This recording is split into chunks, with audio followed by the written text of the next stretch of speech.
everyone, good day and welcome to our channel Alena Media TV. We are broadcasting from Toronto, Canada. My name is Elsa Abraham. We have some good news, and the good news is Alena Media TV would like to announce to our lovely viewers that we are expanding our programs, so kindly take note of our weekly activities. On Mondays, we'll report on COVID-19. Tuesdays are African history. Wednesday, world news. Thursdays are African news. Friday is world history. And Saturday is editorials. Sundays will be your say. Another good news is we are starting a satellite broadcast very soon. This satellite broadcast will begin on the 20th of June 2020, which will also be Eritrean Martyrs Memorial Day. Kindly take note of our frequency. Now SATS vertical 12728. Symbol rate 2500. FEC 5/6. We'll bring you more details after this short break. Kindly stay with us.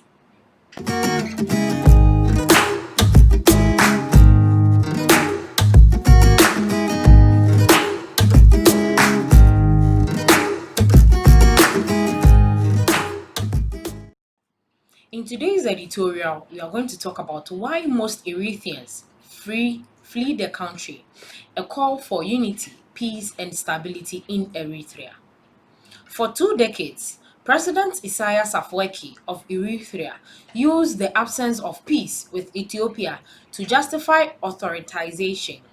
The July 2018 peace agreement between the two leaders, which ended Eritrea's diplomatic isolation, have not, as hoped, ushered in an era of respect for human rights in one of the world's most repressive nations. The government continues to conscript Eritreans indefinitely into the military or civil service for low pay, with no say in their profession or work location, and often under abusive conditions. The government continues to detain scores of Eritreans without trial in extremely punitive conditions and often with no communication to their families nor friends. There is no evidence that the habeas corpus provision of the new penal code have been implemented. Independent media outlets outside Eritrea have been shut down since 2001. The government has not scheduled elections or implemented the 1997 constitution guaranteeing civil rights and including limits on executive power. The government's nationalized religious schools have closed Catholic health facilities. Eritrea's election as a member of the United Nations Human Rights Council beginning in January has not led to greater respect of international standards or agreements with the Human Rights Center proceedings. Instead, Isaias continues to deny access to the special reporter for the Eritrea and all other human rights monitors. Despite strenuous opposition by Eritrea, the special reporter's mandate was renewed in July last year. Eritrea's abuses, especially indefinite national service, continue to drive thousands of Eritreans into exile, many of them children, doctors, teachers, civil workers, etc. By the end of 2018, 507,300 Eritreans have left the country. According to the United Nations High Commissioner for Refugees, about 10% of the population left that year. Most men and unmarried women are forced into open-ended service for the government despite a government decree limiting service to 18 months. After military training, some conscripts are assigned to military duties, but according to the government, over 80% are assigned to jobs in the civil service or at government agricultural or construction projects. Some national service soldiers are forced to work in some foreign companies. These people are subject to inhuman and degrading punishment, including torture, without recourse. Although the government has increased gross pay for certain national service personnel since 2015, deductions and currency controls make their salaries inadequate to meet living costs, much less support a family. Legally, conscription begins at 18, but children are among those caught during run-ups, jiffas, in urban areas and sent directly into military service. Secondary school students, some aged 16 or 17, are forced to undergo their final year school grade 12 in an abusive military camp, Sawa, where they undergo mandatory military training under military command and take their final school examinations before being assigned to civilian or military duties. Despite calls for reform, in August, the government again conscripted the latest batch of students into national service. At Sawa, the military officials subject students to inhumane and degrading punishment.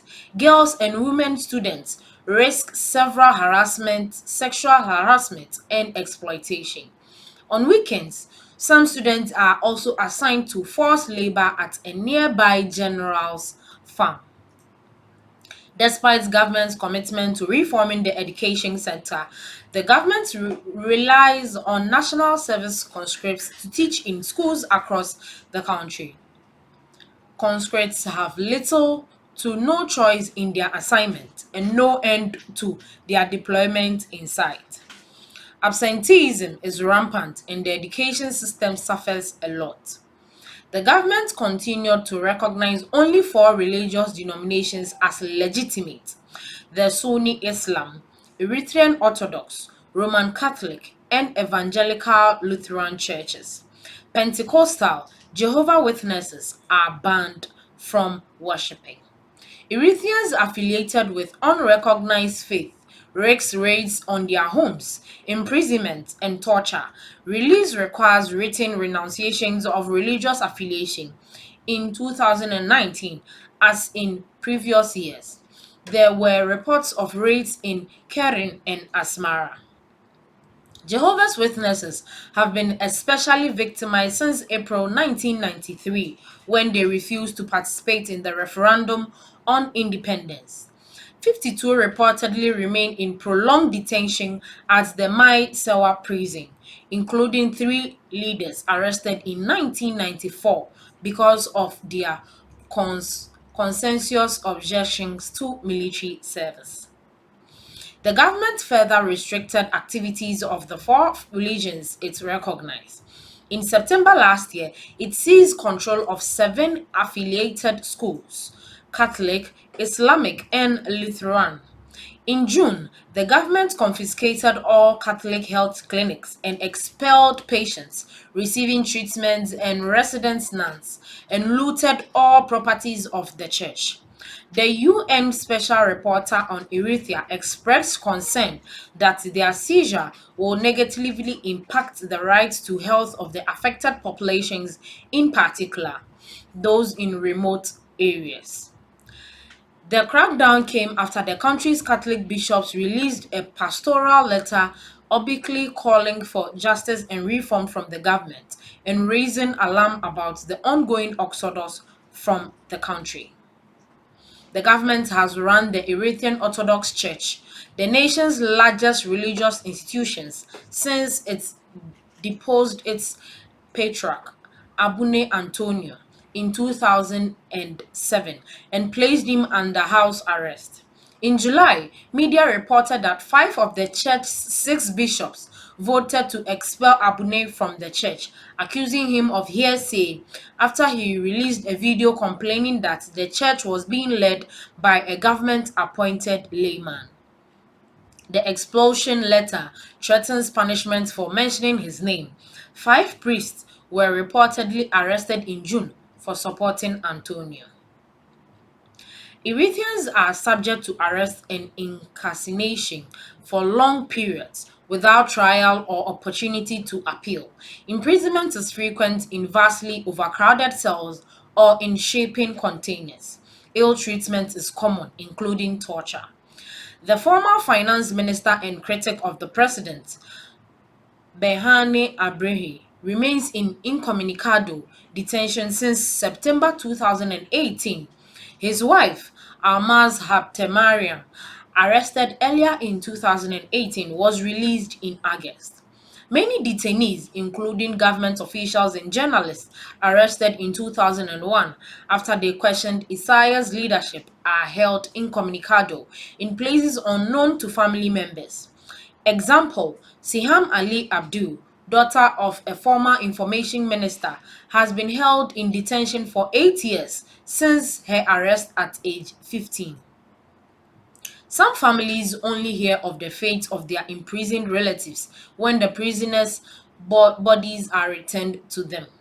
The body of an executive committee member of the Al Dia school, whose proposed government takeover sparked protest, was returned shortly after his death in January.